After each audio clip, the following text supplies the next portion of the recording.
Oke, Kas. Baik, Ble. Assalamualaikum warahmatullahi wabarakatuh. Kami dari kelompok C, dari kelas C, mata kuliah simulasi sistem industri, kelompok 7, akan mempresentasikan hasil promodel dari yang kami buat. Berikut merupakan promodel awal dari UMKM Peci Batik Jogokarian, yang dimana berisikan beberapa stasiun kerja dan beberapa gudang. Yang pertama dimulai dari gudang peci, gudang kain batik, yang dilanjut ke stasiun kerja pemolahan dan pemotongan kain, yang nantinya akan masuk ke buffer dan juga penjahitan manual. Dan pada penjahitan manual, peci akan dijahit bersama dengan kain batik yang sudah dipola dan dipotong. Selanjutnya masuk ke penjahitan mesin yang akan dilakukan finishing di bagian penjahitan mesin. Selanjutnya, hasil penjahitan tadi akan dimasukkan ke dalam inspeksi untuk dilakukan pengecekan kualitas dari produk tersebut. Nah, untuk barang yang lolos untuk barang yang lolos inspeksi itu akan masuk ke dalam pengepakan dan berakhir di gudang produk jadi. Dan untuk produk yang tidak lolos inspeksi akan masuk ke gudang barang cacat untuk di rework kembali dengan tujuan meminimasi waste. Yang pertama di sini ada location, mohon maaf. Yang pertama ada gudang peci dengan kapasitas 1000. Selanjutnya ada gudang kain batik dengan kapasitas 1000. Selanjutnya di penjahitan manual, mesin, meja pola, dan lain-lain itu bersifat berjumlah satu kapasitasnya. Sementara untuk buffer berjumlah infinite. Lanjut ke bagian entities.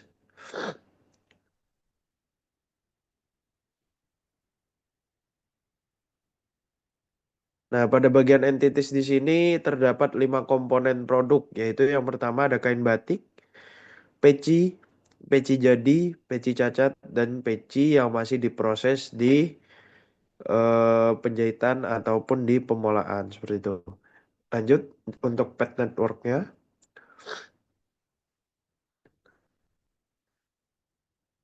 Nah, untuk pet network sendiri dimulai dari gudang peci yang eh dimulai dari gudang peci yang akan dilanjutkan ke penjahitan manual. Selanjutnya ada gudang kain batik yang dilanjutkan ke pemolahan dan pemotongan kain terlebih dahulu sebelum dilanjutkan ke penjahitan manual. Selanjutnya dari penjahitan manual lanjut ke penjahitan mesin, dan dari penjahitan mesin akan masuk ke inspeksi yang dimana untuk produk yang lolos akan masuk ke gudang produk jadi, dan produk yang tidak lolos akan masuk ke gudang produk cacat.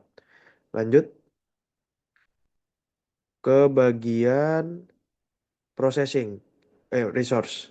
Selanjutnya untuk di resource sendiri itu ada tiga. Yang pertama ada operator potong, selanjutnya ada operator manual, dan yang terakhir ada operator mesin.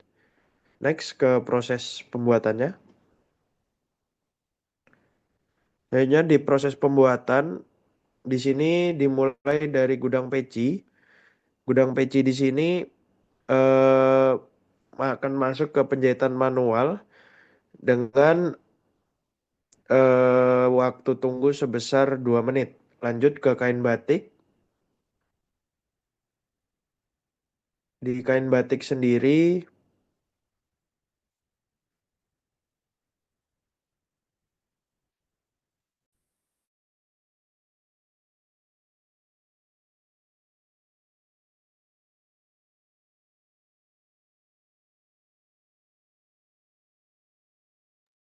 oke lanjut, di kain batiknya sendiri akan masuk ke pemolahan dan pemotongan kain. Dan untuk move logicnya dia berjarak sebesar 2 menit. Lanjut ke kain batik lagi. Di sini di kain batik untuk di pemolahan dan pemotongan, dia akan masuk ke penjahitan manual dengan move logicnya yaitu move for 0,3 menit dengan waktu operasi sebesar distribusi normal dengan nilai 7,42 dan standar deviasi 0,747. Baik, selanjutnya untuk kain batiknya akan masuk ke buffer bagi yang kelebihan dan tidak terpakai. Selanjutnya di penjahitan mesin. Di penjahitan mesin di sini kami menggunakan waktu distribusi normal yang dimana untuk nilainya sendiri yaitu 30,2 dengan standar deviasi 1,11 dan nantinya akan berpindah menuju inspeksi dengan move logicnya yaitu move for 0,4. Lanjut di bagian inspeksi akan dilakukan pengecekan selama 5 menit dan untuk persentase cacat dan persentase jadinya yaitu 90% dan 10% untuk masuk ke gudang produk jadi itu move for selama 2,1 menit. Lanjut. Oke, selanjutnya. Nah, untuk kain batik sendiri jahitan manual ini dia akan digabung dengan peci yang dimana untuk waktu tunggunya sendiri terdistribusi normal dengan nilai 30,2 dan standar deviasi 1,11. Lanjut. Begitupun dengan peci yang dimana akan digabung dengan kain batik. Oke, lanjut untuk kedatangan bahan baku. Nah, untuk kedatangan bahan baku sendiri, dia bersifat periodik selama 1 bulan sekali dengan quantity each-nya selama 15. Untuk interval kedatangannya sebesar 5 dan frekuensi kedatangannya sebanyak 15. Itu untuk kain batik dan untuk peci occurrence-nya sebesar 5 dan frekuensinya 75. Baik, kita akan running sebanyak 30 kali.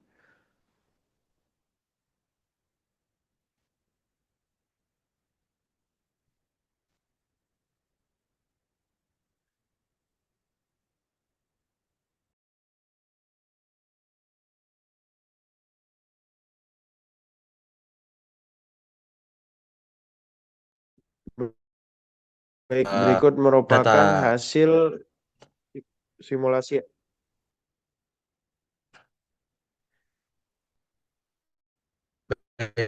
dari data existing tadi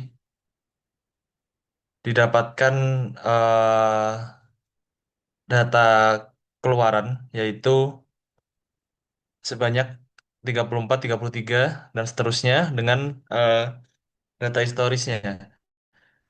Kemudian setelah diuji menggunakan t-test didapat kecil dari 0,06 sehingga eh, H0 dapat diterima dan disimpulkan bahwa tidak ada perbedaan yang signifikan antara kedua data tersebut yang menandakan bahwasanya data dari pemodelan karena permasalahan pada UMKM ini berada pada layout, yaitu layoutnya yang tidak eh, berdekatan atau tidak efisien, yang menyebabkan waktu perpindahannya lama sehingga output produksinya tidak maksimal. Maka pada metode perbaikan ini atau skenario perbaikan, kami mengusulkan untuk menggunakan metode craft. Metode craft ini adalah metode untuk mendekatkan stasiun kerja yang berhubungan agar waktu perpindahannya lebih singkat. Pertama-tama, kami membuat initial layout atau layout aktual dari UMKM ini. Di sini terdapat keterangan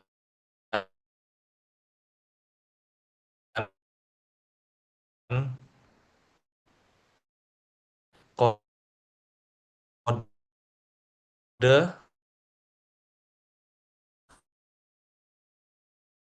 departemen, kemudian kode warna, luas departemen dalam satuan meter persegi. Maka di layout pada lantai 1 dan di sisi kiri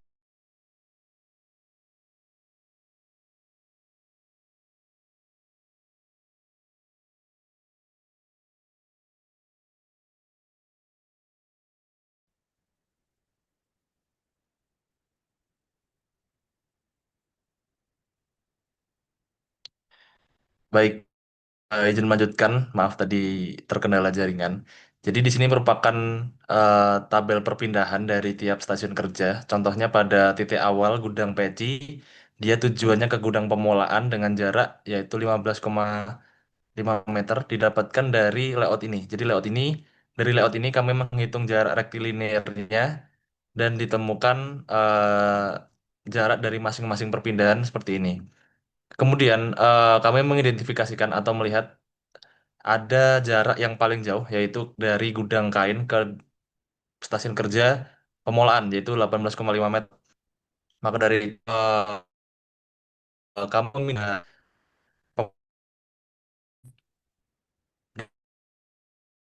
dan didapatkan jarak sebesar 2,5 meter. Ini untuk iterasi satu.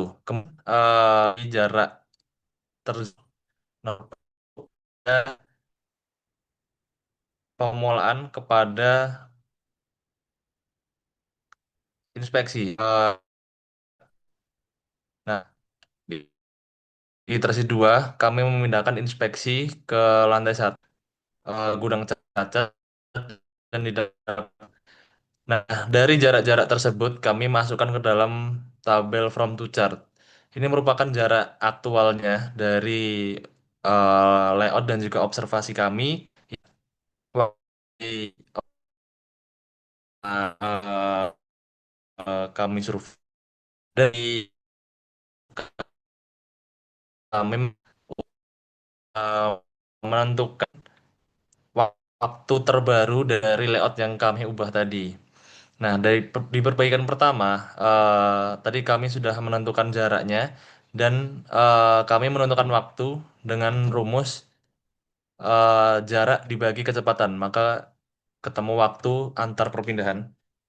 Kemudian di perbaikan dua, ini juga dijabarkan jarak yang telah dihitung tadi, kemudian ditemukan waktu dari perhitungan jarak dibagi kecepatan.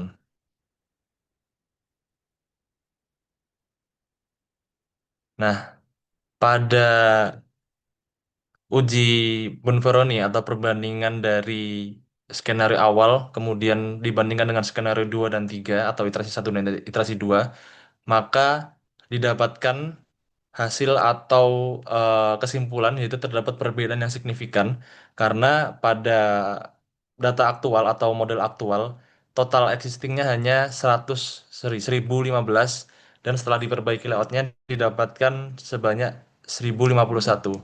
Maka berdasarkan hasil confidence interval, sistem satu memiliki rata-rata yang signifikan lebih rendah dibandingkan sistem 2 maupun sistem 3. Dibuktikan dengan rentang interval kepercayaan yang bernilai negatif dan tidak mencakup nilai nol. Nah, dari eh, hasil waktu tadi, perbaikan satu dan perbaikan dua, waktu waktu permintaan ini akan dimasukkan lagi ke Pro Model untuk melihat eh, hasil secara pemodelannya. Silakan bisa dilanjut, Mas Raffi.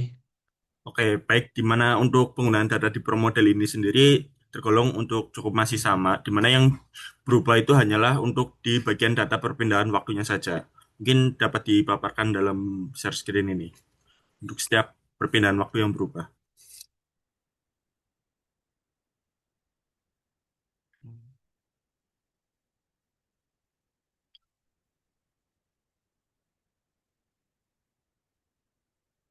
Oke, mungkin selanjutnya bisa langsung diuji coba untuk runningnya.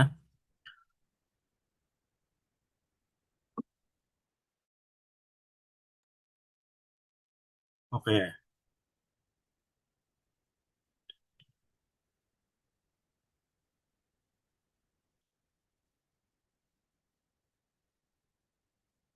nah, baik.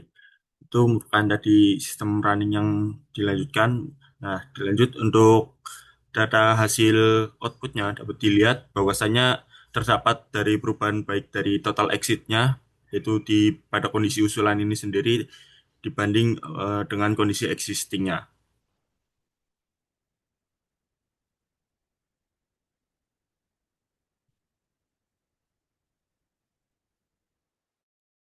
Baik, mungkin itu saja penjelasan promodel dari kelompok C7. Apabila ada kesalahan, mohon dimaafkan. Wassalamualaikum warahmatullahi wabarakatuh.